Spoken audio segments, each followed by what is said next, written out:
নমস্কার আমার সকল প্রিয় দর্শক বন্ধুরা। আজকে চারিপাশের এনভায়রনমেন্টের শব্দ শুনতে শুনতে ঘটনাটা তোমাদের সাথে শেয়ার করব। আজকে দুটো ঘটনা আছে, খুব সিম্পলভাবে বসেছি। দেখতে পাচ্ছ আমার কাছে মাইক নেই, কারণ আজকে জাস্ট এখন ভিডিও রেকর্ডিং করার সময় দেখছি অনেকটা রাত হয়ে গেছে, প্রায় 8টা বাজে। এখন দেখছি আমাদের মাইক, যে মাইকে আমি তোমাদের সাথে সাউন্ড কথা বলি, সেটা চার্জ নেই। এখন যদি চার্জে বসাই তাহলে ঘটনা আজকে আর হবে না রেকর্ড। যার জন্য আজকে আমি মাইক ছাড়া তোমাদের সাথে ঘটনাটা শেয়ার করছি, আশা করছি ভালো লাগবে। যাই হোক, বেশি কথা বলে সময় নষ্ট করব না, সোজা যাব ঘটনায়। সবাইকে বলবো একটা করে লাইক করে দিও, যারা এখনও পর্যন্ত ভালোবেসে চ্যানেলটাকে সাবস্ক্রাইব করনি তাড়াতাড়ি করে নিও, পাশে থেকো। আর চারপাশে একটা ঝিঝি পোকার খুব আস্তে একটা শব্দ হচ্ছে, এটা কিন্তু ন্যাচারাল সাউন্ড, আমি কোনো রকম সাউন্ড দিইনি, কারণ আমি ভয়েস করে দেখছিলাম, তখনই আওয়াজটা পাচ্ছিলাম। খুব ভালো লাগছে আজকে, পুরো একদম রিয়েল তোমাদের এনভায়রনমেন্টের শব্দ শুনতে শুনতে ঘটনাটা শেয়ার করছি। আজকে সৌরভ আমাদের একটা ঘটনা পাঠায়। সৌরভ চৌধুরী উত্তর দিনাজপুর থেকে আমাদের অনেকগুলোই ঘটনা আসে ব্যাক টু ব্যাক, এই সবটাই শুনিয়েছি। আর একটা কথা না বললেই নয়, 2026 আমাদের একদম দোরগোড়ায়, 2025 শেষ হতে চলেছে, হাতে গোনা মাত্র কটা দিন। 2025 যেরকম আমাদের মঙ্গলের গ্রহতে ছিল, আমরা যেরকম করে হোক 2025টা ভালো খারাপ সব মিশিয়ে একটা সময় গিয়ে শেষ হতে চলেছে, কিন্তু 2026টা বলে রাখা ভালো, সেটা হচ্ছে রবির গ্রহ। আশা করি তোমরা সবাই জানো, এর আগেও আমি তোমাদের বলেছি। রবি কিন্তু প্রচুর অর্থ দেবে, প্রত্যেকটা রাশির জাতক জাতিকার প্রচুর অর্থ লাভ হবে 2026-এ। কিন্তু যদি বাড়িতে চুপচাপ হাতে হাত দিয়ে আমরা বসে থাকি, তাহলে অর্থ কোনোদিন আসবে না। অর্থ কিন্তু হেঁটে হেঁটে এসে দোরগোড়ার সামনে দিয়ে বেরিয়ে চলে যাবে, তার জন্য উপায় করতে হবে। আর সে উপায়গুলো আমি তোমাদের পথ দেখাবো, কিভাবে প্রত্যেকটা রাশির জাতক জাতিকা 2026-এ তোমরা অর্থ লাভ করতে পারো একটা হিউজ পরিমাণে, অল্প স্বল্প না। তার জন্য রেগুলার আমার চ্যানেল ফলো করবে। চ্যানেলে প্রত্যেকটা ভিডিও যে আসবে টিপসের, সেগুলো সেভ করে রাখবে, আত্মীয় পরিজনের সাথে শেয়ার করবে, কারণ যাতে হারিয়ে না ফেলো। আর হারিয়ে ফেললে ভাববে তোমাদের এক একটা করে দিনের এক একটা অর্থের উন্নতির পথ হারিয়ে ফেলছো, মাথায় থাকে যেন। চ্যানেলটা কিন্তু অবশ্যই সাবস্ক্রাইব করে রেখো। এবার চলো সৌরভের উত্তর দিনাজপুর থেকে পাঠানো একটি দুর্দান্ত ভয়ঙ্কর ঘটনা তোমাদের সাথে শেয়ার করি। সৌরভ ভাই বলে, দিদি ভাই, আমার যখন 3.5 বছর বয়স, তখন আমি একবার পুকুরে পড়ে যাই। আমার মা পুকুরে গেছিলেন মাছ ধরতে।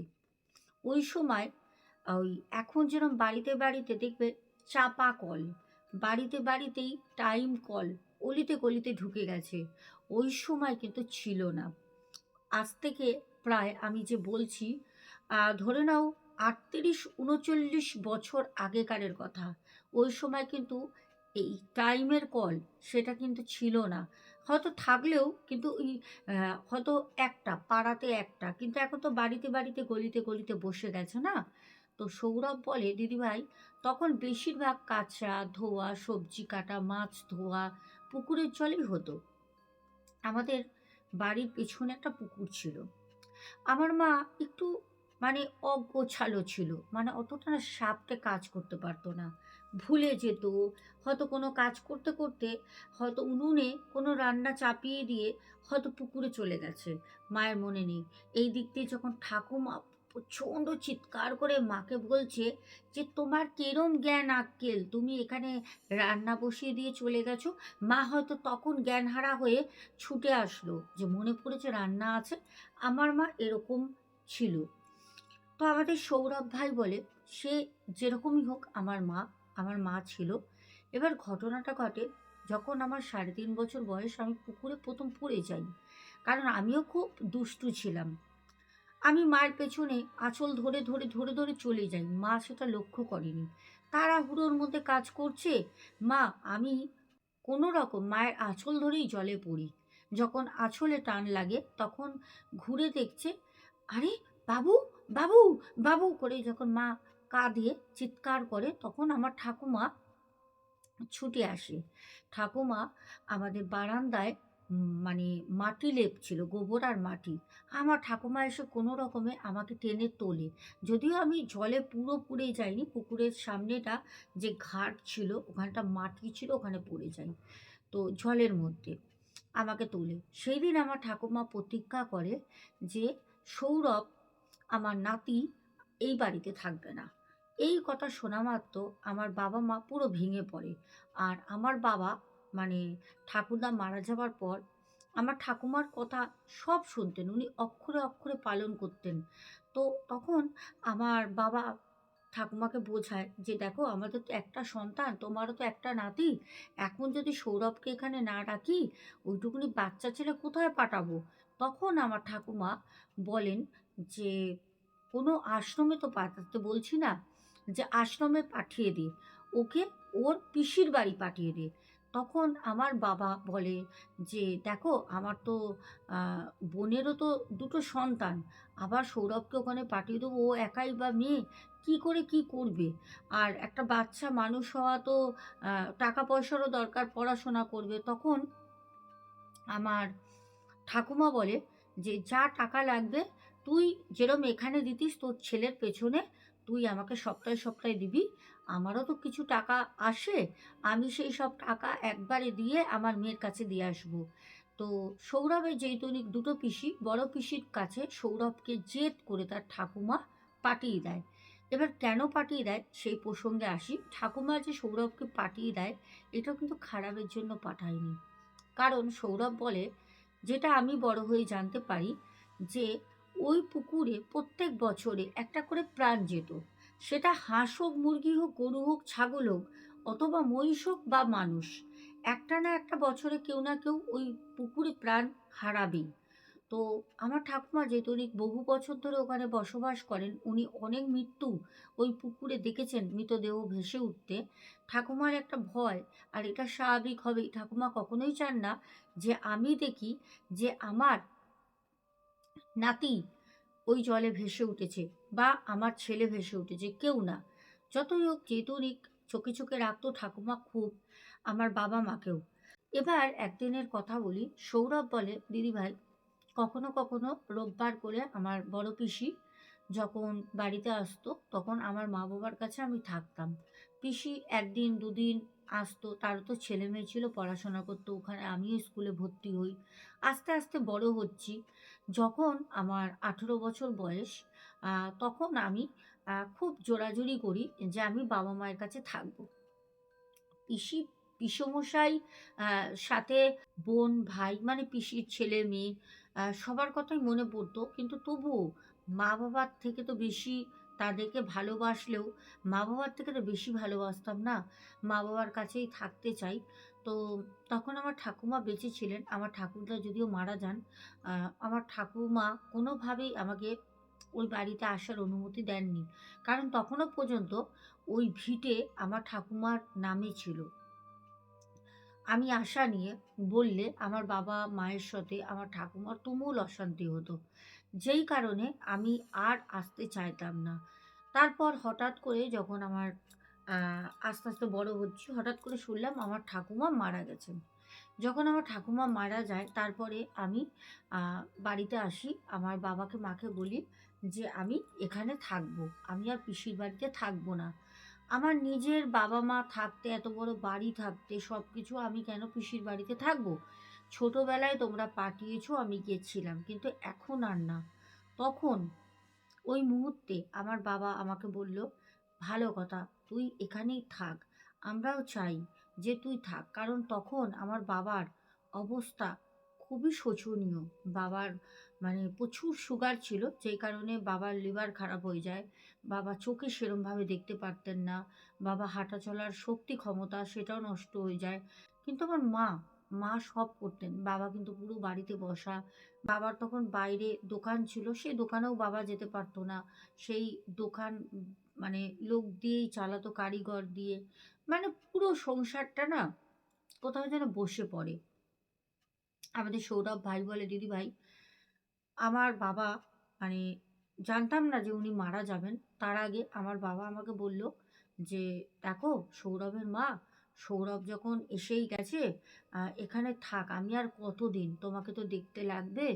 আর কিছু টাকা আমার একটা জায়গায় ফিক্সড করা আছে। সেই টাকাটা আমি তুলে সৌরভকে একটা ঘর করে দিই। সৌরভ থাক।' কারণ আমার ঠাকুমা যেই বাড়িটায় থাকতো সেখানে যেহেতু নাকি আমার বাবা অসুস্থ, অত ওষুধপত্র কোথায় পাবে? তার জন্য ওই বাড়িটা ভাড়া দেওয়া হয় ঠাকুমার ঘরটায়। একজন খুব অল্প টাকা মানে মাস গেলে দিত ভাড়া। তো যেহেতু উনি মা-বাবা একা, তো তারা দুজন স্বামী-স্ত্রী থাকতো। মায়ের সাথে অনেক গল্প-টল্প করতো। মায়েরও একটা বন্ধু মতো হয়ে গেছিল। তো আমার মা আমার মা তাদের কিছু বলত না। আর সবথেকে বড় কথা হচ্ছে তারা নিজের মতো হয়ে গেছিল। বহু বছর ধরে ছিল। আর অনেক সময় মানে তারা এসে অনেক রকম সাহায্য করত। তার জন্য আমার বাবা বলল, "ওরা ভাড়া আছে থাক। ওরা থাকতে, থাকতে একটা সৌরভকে আমি ঘর বানিয়ে দিই।" তো ১০ ফুট ছেড়ে ওই পুকুর পাড় থেকে ১০ ফুট জায়গা ছেড়ে আমার বাবা জায়গা ছিল পুকুরের ধারে একটা ঘর করে দেয়। তো সৌরভ বলে, "দিদিভাই, যখন বাড়িটা করে দেয়, তখন গৃহপ্রবেশ হয়। যারা আমাদের বাড়িতে ভাড়া থাকতো তারা আসে।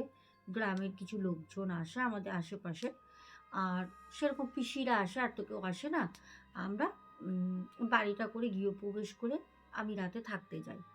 বলছে রাতের বেলা উম একটা অদ্ভুত শব্দ পাই। সেটা হচ্ছে মনে হচ্ছে জলের মধ্যে রাতে পুকুর ঘাটে বসে কেউ জামাকাপড় কাচছে।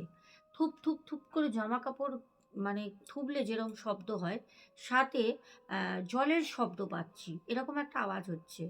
তো সৌরভ তখন বেরিয়ে এসে ওর বাবাকে বলে, তখন কিন্তু সৌরভের বাবা জীবিত ছিল। উম সৌরভ তখন বেরিয়ে এসে সৌরভের বাবাকে বলে। সৌরভের বাবা তখন বিষয়টা বুঝতে না পেরে টর্চ নিয়ে পেছন দিকে যায়। যখন পুকুর পাড়ের পেছন দিকে যায়, সৌরভকে বা সৌরভের মাকে কাউকে আসতে দেয় না। সে যখন যায় তখন দেখছে একজন মহিলা মাথায় ঘোমটা দিয়ে পুকুরের মাঝখানে পুকুরের মাঝখানে জলের মধ্যে বসে আছে। বাবু হয়ে যেরকম কেউ বসে থাকে, ঠিক এরকমভাবে বাবু হয়ে হাত দুটো মানে পায়ের হাঁটুর কাছে রেখে এরকমভাবে বসে রয়েছে। তার চোখ চেয়ে রয়েছে না তার চোখ বন্ধ, সেটা বাবা বুঝতে পারছে না। কারণ সেই মহিলা যে পুকুরের একদম মাঝ বরাবর জায়গায় বসে রয়েছে, সেখান পর্যন্ত বাড়ির আলো গিয়ে পড়ছে না। আমার বাবা দেখে প্রচণ্ড ভয় পায়। পুকুরের মাঝখানে, তাও আবার জলের মধ্যে অদৃশ্যমান কিছু এরকম সেটা কি করে হয়? আমার বাবা ছুটে এসে আমাদের বাড়িতে যিনি ভাড়া থাকতেন, ওই কাকুকে ডাকে। কাকু তখন বেরিয়ে বলছে আমার বাবাকে, "অমুক দা, কি হয়েছে?" বাবার নাম করে। আমার বাবা প্রচণ্ড হাঁপাচ্ছে, ঘেমে গেছে। আর কথা বলতে পারছে না। নিঃশ্বাসের প্রবলেম হচ্ছে। এরকম করে কথা বলছে। মানে কথা বলতে পারছে না। তখন ওই কাকু আমার বাবাকে তখন আমার বাবাকে বলছে, "আরে অমুকদা, কি হয়েছে কি তোমার? তুমি এরকম কাঁদছো কেন? কি হয়েছে?" তখন আমার বাবা বলে, "তুই আমার সাথে একটুখানি পুকুর পাড়ে চল তো।" আমি পুকুর পাড়ে, তখন সে ভেবেছে যে সে তো বহুদিন ধরে থাকে। ভাবলো হয়তো কেউ মারা গেছে পুকুরে, নিশ্চয়ই ভেসে উঠেছে ডেড বডি। তখন সে আমার বাবাকে বলছে যে, "দাঁড়াও, দাঁড়াও, দাঁড়াও।" বলে সে বাবার সাথে, সাথে, সাথে বেরিয়ে আসে। এসে বাবা বলছে, "ওই দেখ, ওই দেখ পুকুরের মাঝখানে, ওই দেখ।" বাবা বলতে, বলতে ওখানে জ্ঞান হারায়। কারণ আমার বাবা এর আগে এরকম দৃশ্য কোনোদিন দেখেনি।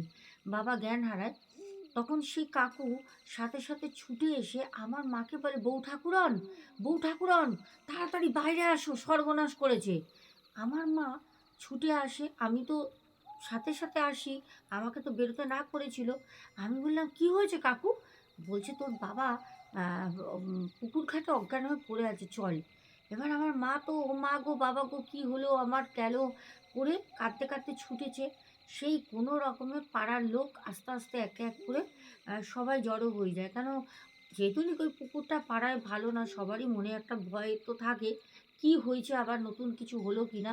সবাই যখন আসে তখন দেখছি যে না, আমার বাবা মাঠের উপর পড়ে আছে। সবাই বলছে, "পুকুরে পড়ে গেছে, দাদা পুকুরে পড়ে গেছে, অমুকদা পুকুরে পড়ে গেছে, জলে পড়ে গেছে, ডুবে গেছে।" তখন ওই আমাদের বাড়িতে থাকা কাকু, ভাড়া থাকতেন, উনি বললেন যে, "না, না, না, না, উনি জলে পড়েননি। আসলে পেছনে কিছু আওয়াজ হচ্ছিল।" তখন সৌরভ বলে যে, "হ্যাঁ, আওয়াজ হচ্ছিল, এটা আমি আমার বাবাকে বলি। আমার বাবা আমাকে বলে যে, 'তুই বাড়িতে থাক, আমি দেখছি।' আমাকে বেরোতে দেননি।" তো তখন কাকুকে বলে যে, "কাকু, আমার বাবা কী দেখেছে? কী হয়েছে?" তখন সেই কাকু বলে, "আমি কি বলবো? আমি তো নিজের চোখে দেখেছি।" তখন সবাই জানতে চায় যে, "কী দেখেছেন আপনি?" তখন বলে যে, "আমি নিজে দেখেছি, ওই জলের মধ্যে, পুকুরের জলে একজন মহিলা, সাদা রঙের শাড়ি পরা, মাথায় ঘোমটা দেওয়া, সারদাময়ী মা যেরকমভাবে বসে তপস্যা করছিলেন, বসে থাকেন বাবু হয়ে, সারদা মা নয় কিন্তু উনি অন্য কেউ হবেন, উনি জলের মধ্যে ঠিক এরকম করে টান হয়ে বসে আছেন।" এইটা সৌরভের বাবাও দেখে, এটা আমিও দেখি। তখন পাড়ার লোক বলছে যে, "কি হতে পারে? ঠাকুর দেবতা তো থাকতে পারে না। কেন? ঠাকুর দেবতা থাকলে পারে, তাহলে পারে তো আর প্রত্যেক বছর একটা করে মানুষ মরে না, না? ঠাকুর দেবতা না। তাহলে হয়তো নিশ্চয়ই অন্য কিছু ব্যাপার হবে। কোনো" সবাই তখন বলে, "অলৌকিক ব্যাপার, ভৌতিক ব্যাপার, ভূত-প্রেত হতে পারে, কিন্তু দৈবিক ব্যাপার না।" যাই হোক, তখন তারা সকালবেলা ওখানে সবথেকে বড় পাড়ায় যে পুজো হয়, দুর্গাপুজো, সেই সবথেকে বড় দুর্গাপুজোর প্যান্ডেলের পুরোহিত মশাই ওনাদের নিয়ে আসেন। ওনারা যখন আসে তখন পুকুরের, দেখো পুকুরের খারাপ সবাই জানে, কিন্তু কেউ তো নিজে থেকে এসে দেখবে না যতক্ষণ না বলবে। সবাই তো সবার মতো ব্যক্তিগত জীবনে কাজকর্মে থাকে।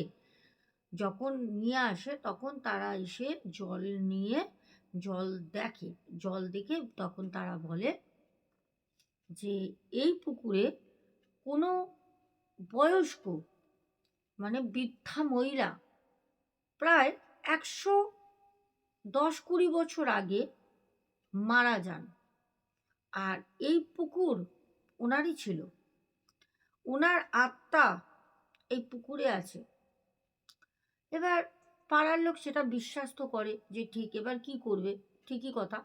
তো সবাই বলে, "আপনারা কিছু করেন পুরোহিত মশাইদের, যে আমরা এরকম ভয় পাচ্ছি, এরকম হচ্ছে, এই জিনিসটা যেন আস্তে আস্তে বন্ধ হয়ে যায়।" পুরোহিত মশাইয়েরা নিজেদের সাধ্যমতো পুজো পার্বণ করার পর ২-২.৫ বছর কোনো রকম, কোনো রকম কেউ মরেনি। ২-২.৫ বছর ঠিক ছিল। তার মধ্যে কিন্তু সৌরভের বাবা মারা যান।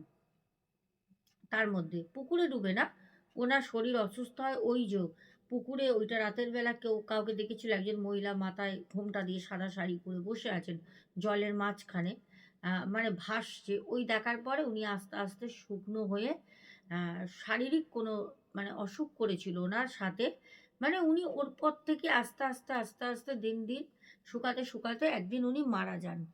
তো যখন সৌরভের বাবা মারা যান তখন সৌরভ ঠিক করে যে এই পুকুরে ২-২.৫ বছর ধরে হয়তো কিছু হচ্ছে না। যখন তখন যা কিছু হতে পারে, এই পুকুর বাড়ি আমরা বিক্রি করে এখান থেকে চলে যাব। তো তখন সৌরভের মাকে নিয়ে সৌরভ ওখান থেকে পিসির বাড়ির ওখানে একটা জমি কেনে। ওই বাড়িটা সৌরভ কিন্তু বিক্রি করতে পারেনি। কারণ বিক্রি করতে পারেনি এই কারণে, সৌরভ প্রচুর, সৌরভের যে পিসেমশাই, সেও প্রচুর পরিমাণে কলকাতার কিছু পার্টি নিয়ে যায় ওই বাড়িটা বিক্রি করার জন্য। এখন সৌরভের বর্তমান বয়স হচ্ছে ৪২ বছর। আর সৌরভ যে ঘটনাটা বলল, আ যখন ৩.৫ বছর বয়স তখন ও পিসির বাড়ি যায়, জলে পড়ে গেছিল পুকুরে। আর ১৮-১৯ বছর যখন ওর বয়স তখন এর ঘটনা বলল। মানে ধরে নাও ২১ বছর ২০ বছর আগেকারের ঘটনা। তো এখন সেই পুকুর আ আছে, এখনো পুকুর আছে, এখনো মাঝে মাঝে ওই পুকুরে মানুষ মারা যায়।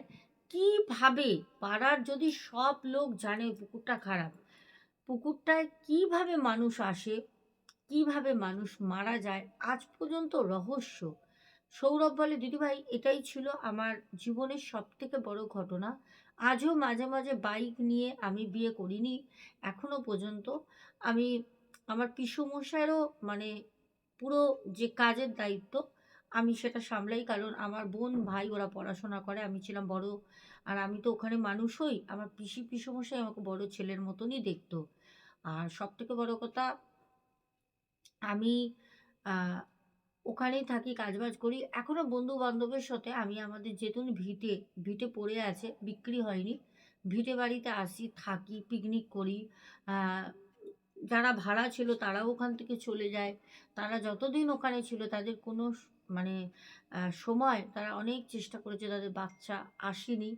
যখন ওরা ওখান থেকে অন্য জায়গায় চলে যায় ১ বছরের মধ্যে ওই কাকুর বউ, কাকিমা উনার বাচ্চাও হয়। মানে বাড়ির ওই পুকুর নিয়ে ওই সৌরভদের বাড়িটা ও আমাকে ফটো পাঠিয়েছিল। আমি দেখাতাম যদি ও না করেছে। বলেছে, "দিদি আপনি দেখেন, আপনি সোশ্যাল মিডিয়ায় দেবেন না। তাহলে কোনোদিনই আমি বাড়িটা বিক্রি করতে পারব না।" হ্যাঁ? যার কারণে আমি দিলাম না। সৌরভের যে বাস্তু ভিটে, পুকুর, বাড়ি ওদের পুরোটাই খারাপ। পুরোটাই খারাপ। তা ওখানে কি করে থাকতে পারে মানুষ? তাই না? আর একটা ছোট্ট ঘটনা বলব সৌরভের। আ সৌরভের এক বন্ধুর ঘটনা। সৌরভ আমাকে বলেছিল, "দিদিভাই যদি মনে হয় তাহলে আমার বন্ধুর এই ঘটনাটা আ অবশ্যই শেয়ার করবেন।" কারণ সৌরভ যখন আমাকে ঘটনাটা পাঠাবে মনস্থির করে তখন ওর এক বন্ধু খুব কাছে ছিল। সে একটা ঘটনা বলেছিল যে, "ম্যাডামকে প্লিজ আমার ঘটনাটা বলতে বলবি।" সেটা হচ্ছে সৌরভদের যে পুকুর পাড়ে পুরনো বাড়ি ছিল, ওখান থেকে ২-৩ মাইল হাঁটলেই ওই বন্ধুর বাড়ি। বলছে ওই বন্ধুর বাড়িতে রাতের বেলা আ আম আমের সিজন হোক বা আমের সিজন নাই হোক, বলছে বাথরুমে উঠলে রাতের বেলা যে বাথরুম ছিল ওদের পেছন দিকে একটা বাথরুম ছিল। সে বন্ধুটা মুসলমান। ওদের পেছন দিকে একটা বাথরুম ছিল। ওই বাথরুমটা ছিল টিন দিয়ে করা। আর বাথরুমটার ওই উপরটা মানে একটা তো ফাঁকা থাকে, একটা ফুঁকো মতো করা ছিল। একটা মানে একখানা ইট বসার মতো ওইটুকুনি একটা জায়গা। শুধু একটা ইট বসার মতো। বলছে ওইখান থেকে মানে ওদের আম গাছটা দেখা যেত। আম গাছটা যদি জ্যোৎস্নার আলো থাকতো, ওই ভিতরে যদি বাথরুমের ভিতর কেউ বাথরুম করছে বা চান-টান করছে, তো বাইরেটা দেখা যেত। সৌ সৌরভ বলে আমার যে মুসলিম বন্ধুটা, ওদের বাড়ির ওই বাথরুমে ওর মা, ওর বাবা, আমার বন্ধু সাথে আত্মীয়-স্বজন অনেকেই দেখেছে রাতের বেলা ওই আম গাছের মধ্যে একজন মানে যেরকম চাদর মুড়ি দিয়ে থাকে না? আম গাছের ডালে একজনকে থাকতে দেখে। একজন আম গাছের ওই ডালের মধ্যে মুড়ি দিয়ে থাকে। তবে ওটা কোনো মানুষ না। বহুবার তারা মুসলিম ওঝা, তান্ত্রিক বহুবার তারা নিয়ে এসছে, বহু কিছু করেছে, আম গাছ বাঁধন দিয়েছে। ওই আম গাছ কাটতে পারে না। ওই আম গাছ কাটতে গেলেই যদি মনে কথা হয় যে আম গাছ কাটা হবে, স্বপ্ন দেয়। আম গাছ যদি তোরা কাটিস তোদের বংশ শেষ করে দেবো। স্বপ্ন দেয়। কেউ একজন ওরকম একদম চাদর মুড়ি দিয়ে একটা কুঁজো মানুষ যার মুখ দেখা যায় না, সে স্বপ্ন দেয়। বলছে, "দিদিভাই এটা আমার এক বন্ধুর বাড়ির ঘটনা। আর ওরা এখন ওই বাথরুমটা ওই আম গাছটাও আছে, বাথরুমটাও আছে। বাথরুমটা ওরা ব্যবহার করে না। পেছন দিকে ছিল, ওরা সামনের দিকে বাথরুম করে নিয়েছে পাকা। ওই বাথরুমটা তালা মারা অবস্থায় পড়ে থাকে।" বলছে, "দিদিভাই আপনি বিশ্বাস করবেন না ওই আম গাছের ডালে বাইরে দিয়ে দেখা যাবে না কিন্তু। অদ্ভুত ব্যাপার যদি তুমি ঘুরে যাও, টর্চ নিয়ে যদি টর্চ মেরে দেখো বা অন্য দিক দিয়ে যদি তুমি দেখো, তাহলে কিন্তু দেখতে পারবে না। একমাত্র দেখতে পারবে বাথরুমের ওই ফুঁকো দিয়ে। একটা ইট বসালে যেরকম ফুঁকো হয়, ওরকম একটা ফুঁকো। ওখান থেকেই তুমি দেখতে পারবে যে আম গাছের ডালে কেউ মুড়ি দিয়ে বসে আছে। কি অদ্ভুত না? আমি এই ঘটনাটা বলছি না আমার গা কাঁটা দিচ্ছে। রাত বিগতে ধরো এরকম কোনো গ্রামে ঘুরতে গেছি। হঠাৎ হয়তো রাত্রে গেছি বাথরুমে, গিয়ে দেখলাম ওরে বাবা! হুম, জানলা দিয়ে আমি তো বলব, "কে রে? আমার সাথে বন্ধুত্ব করবি? ভাই বন্ধুত্ব করলে আমাকে পেটি, পেটি, বাক্স, বাক্স টাকা, সোনা, মানিক, হিরে জহরত এনে, এনে দে। আমাকে যদি এনে দেয় তাহলে আমি আমার মতো কিছুটা রাখবো। আর যারা মানে প্রকৃত গরিব তাদেরকে আমি সব দান করে দেবো। যে ওরাও নিজেদের মতো বাড়ি করুক, গাড়ি করুক, ঘুরুক, জীবনে আনন্দ করুক।" কি বলো? তোমাদেরও দেবো, রাগ করো না। তাহলে চলো কমেন্টগুলো পড়ে নিই যে তোমরা কারা কারা কমেন্ট করেছো সঠিক। আর আজকেও প্রশ্নও আছে, চিন্তা করো না, আগে ফোনটা নিয়ে আসি, দাঁড়াও। তো চলো দর্শক বন্ধুরা, আমরা এবার তাড়াতাড়ি তাড়াতাড়ি করে আজকের কমেন্টগুলো পড়ি। আর হ্যাঁ, আজকের প্রশ্ন, তোমরা ভাবলে বলো দিদিভাই প্রশ্ন, হ্যাঁ তোমরা ভাবলে বলো দিদিভাই প্রশ্ন ভুলে গেছে, প্রশ্ন করবে না? অবশ্যই অবশ্যই করব।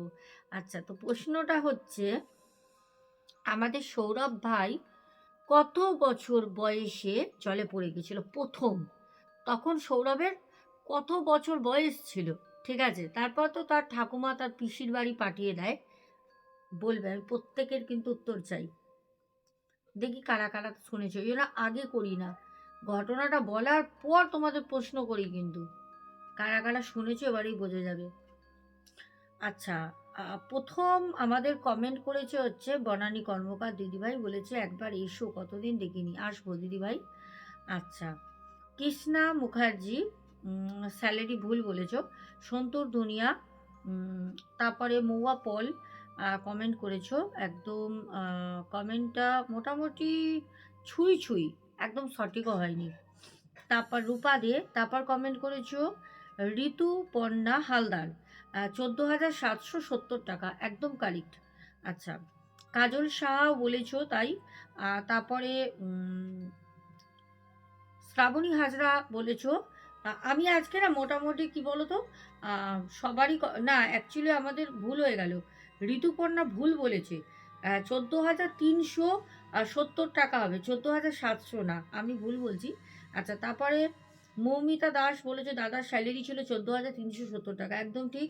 তারপরে সঠিক উত্তর দিয়েছো রূপা দে শেঠ, সানিয়া মণ্ডল, তারপর সন্ধ্যা মণ্ডল দিদিভাই, সমীরণ বিশ্বাস, একদম সঠিক উত্তর দিয়েছ।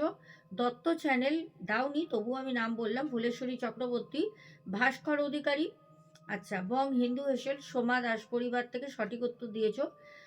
জয় বিশ্বাস বলেছে 14,400 বা 700 বলেছিলেন, না ঠিক মতো শুনেননি, তাই জন্য বলতে পারেননি। তারপরে শম্পা মিনি কিচেন, সন্তুর দুনিয়া, একদম সঠিক কথা বলেছ, 14,370 টাকা। সঞ্চিতা খাটওয়াস, দীনেশ ভাইয়ের একদম ঠিক বলেছ, না ঠিক কি করে বললে, 400 না, 370, 14,370। তারপরে কমেন্ট করেছো বিতিকা বিশ্বাস, তারপরে চৈতালি রয়, রুমা দে, প্রদীপ দাস, উমা ঘোষ, পিন্টু ঘোষ,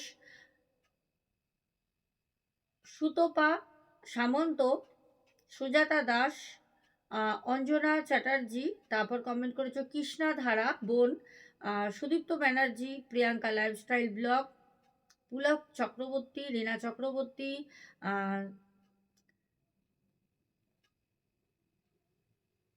সর্দার মিথুন, আচ্ছা সর্দার মিথুন একদম সঠিক উত্তর দিয়েছেন। রীতা বেরা, তুমিও ঠিক বলেছো। পূজা, আচ্ছা পূজা দাস, আচ্ছা পূজা দাস বলেছে, অনেক অনেক ধন্যবাদ দিদিভাই। আচ্ছা, সুস্মিতা মণ্ডল, লাভ ফ্রম দীঘা, আচ্ছা খুব ভালো লাগলো তুমি দীঘা থেকে কমেন্টটা করেছো।